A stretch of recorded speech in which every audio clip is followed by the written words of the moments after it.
ونسلم علی رسوله الکریم اما بعد۔ کل ہم نے وضو کا مسنون طریقہ پڑھا اور سنا۔ دعا بھی کرتے ہیں کہ اللہ اسی کے مطابق ہمیں یہ عمل کرنے کی توفیق عطا فرمائے۔ وضو سے پہلے چند ملحوظات اور چند باتیں جو مد نظر رکھے جانے والی ہیں وہ آپ کی خدمت میں عرض کی۔ اسی طرح چند باتیں وضو کے بعد کی بھی ہیں۔ وضو کے بعد کچھ دعائیں ثابت ہیں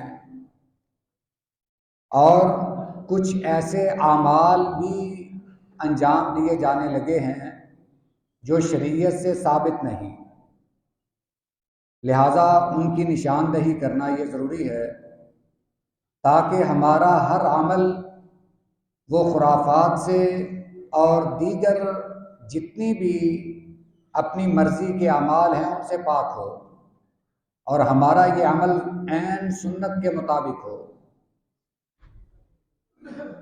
ہم جب وضو مکمل کر لیں اس کے بعد اپنے کپڑوں پر چھینٹے ڈالنا یہ بھی ثابت ہے، مسنون ہے، اور سیدنا عمر فاروق رضی اللہ تعالیٰ عنہ کے بارے میں آتا ہے کہ وہ وضو کے بعد اپنے کپڑوں پر خوب پانی کے چھینٹے ڈالتے تھے۔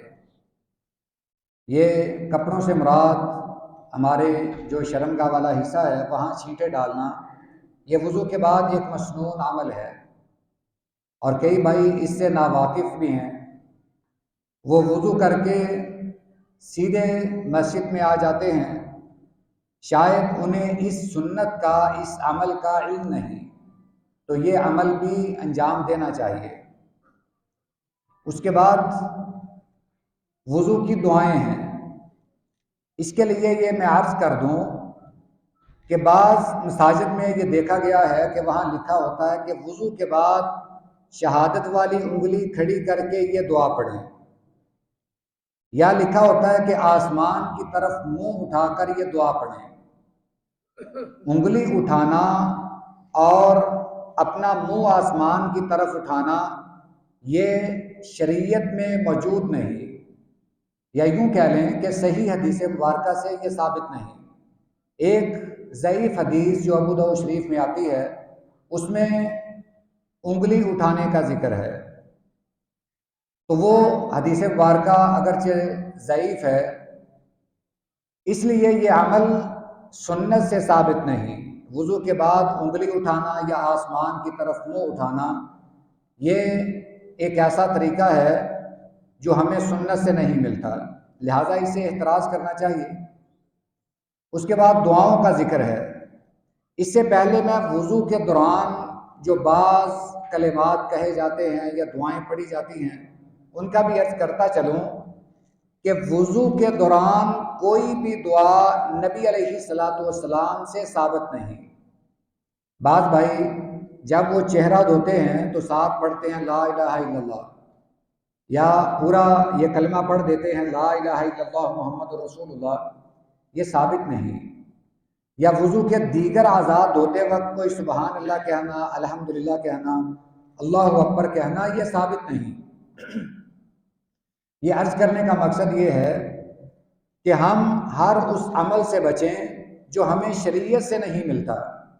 اس کا یہ مطلب ہرگز نہیں کہ سبحان اللہ الحمدللہ یہ نہیں کہنا چاہیے یا لا الہ الا اللہ نہیں پڑھنا چاہیے، اس کا ہرگز مطلب یہ نہیں، مگر اس کو وضو کے ساتھ خاص کر لینا کہ جب آپ چہرہ دھوئیں اور ساتھ لا الہ الا اللہ کا ورد کریں تو یہ بات شریعت میں محل نظر ہے، اس کی اجازت نہیں۔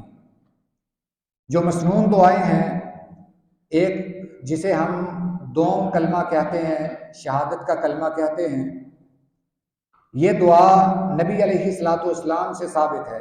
مسلم شریف کی حدیث مبارکہ ہے، سیدنا عقبہ بن عامر رضی اللہ تعالیٰ عنہ بیان کرتے ہیں، ایک سفر کا واقعہ نقل کرتے ہیں کہ آپ نے فرمایا کہ جو شخص اچھی طرح وضو کرتا ہے اس کے بعد 2 رکعت نماز پڑھ لیتا ہے، اگرچہ وہ سواری پر ہی کیوں نہ ہو، اپنی سواری پر ہی 2 رکعت پڑھ لے، تو اس کے لیے اللہ تعالیٰ جنت واجب کر دیتے ہیں۔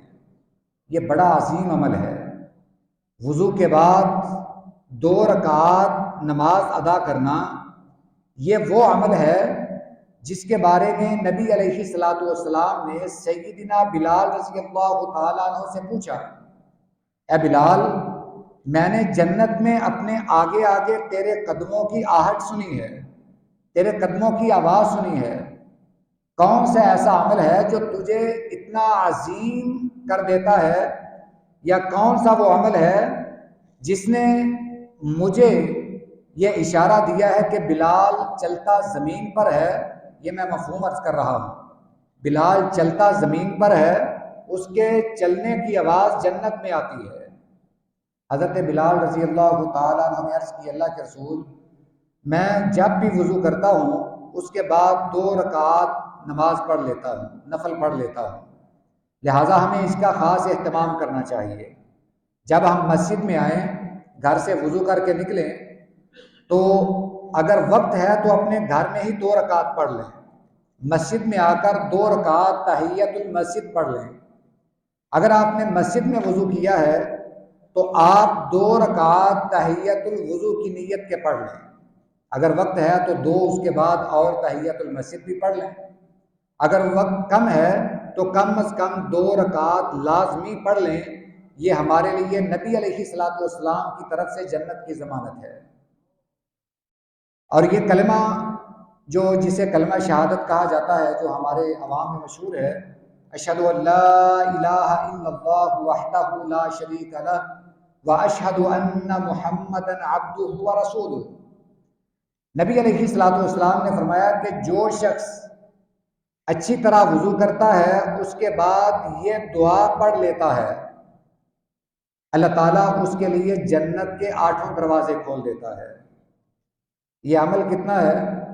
ایک چھوٹا سا عمل، آسان سا عمل، مگر اس کا اجر اتنا بڑا ہے کہ جو شخص یہ عمل کرتا ہے اس کے لیے جنت کے دروازے کھول دیے جاتے ہیں۔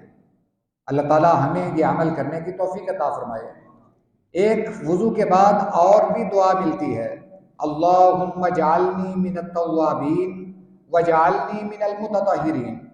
اگرچہ اکثر محققین نے اس کی سند کو ضعیف کہا ہے، مگر اس کے بعد شواہد ایسے بھی ملتے ہیں کہ یہ روایت درجہ استناد کو پہنچتی ہے، یعنی یہ عمل قابل قبول ہے، یہ دعا بھی پڑھ لینی چاہیے۔ بعض شواہد ایسے ملتے ہیں جن سے اس کی سند کو تقویت ملتی ہے۔ یہ دوسری دعا ہے۔ ایک تیسری دعا ہے، وہ دعا کے الفاظ یہ ہیں، سبحانک اللہم وبحمدک اشہد ان لا الہ الا انت استغفرک واتوب الیک۔ نبی علیہ الصلوۃ والسلام نے فرمایا کہ جو شخص وضو کے بعد یہ دعا پڑھ لیتا ہے، وہ دعا ایک کاغذ کے ٹکڑے پر لکھ کر اس پہ مہر لگا دی جاتی ہے، اسے بند کر دیا جاتا ہے، اور پھر یہ کاغذ قیامت سے پہلے نہیں کھولا جاتا۔ یہ بھی بڑی عظیم دعا ہے، مگر یہ سعادتیں، فضیلتیں اس کے لیے ہیں جو مسنون اعمال انجام دیتا ہے۔ اور دوسری بات اس میں خفیف نکتہ یہ بھی ہے کہ یہ فضیلتیں اس کے لیے ہیں جو 5 وقت کا نمازی ہے۔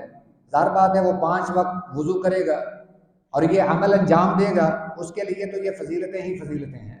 اللہ تعالیٰ سے دعا ہے اللہ ہمیں یہ سعادتیں سمیٹنے کی توفیق عطا فرمائے۔ وآخر دعوانا ان الحمد للہ رب العالمین۔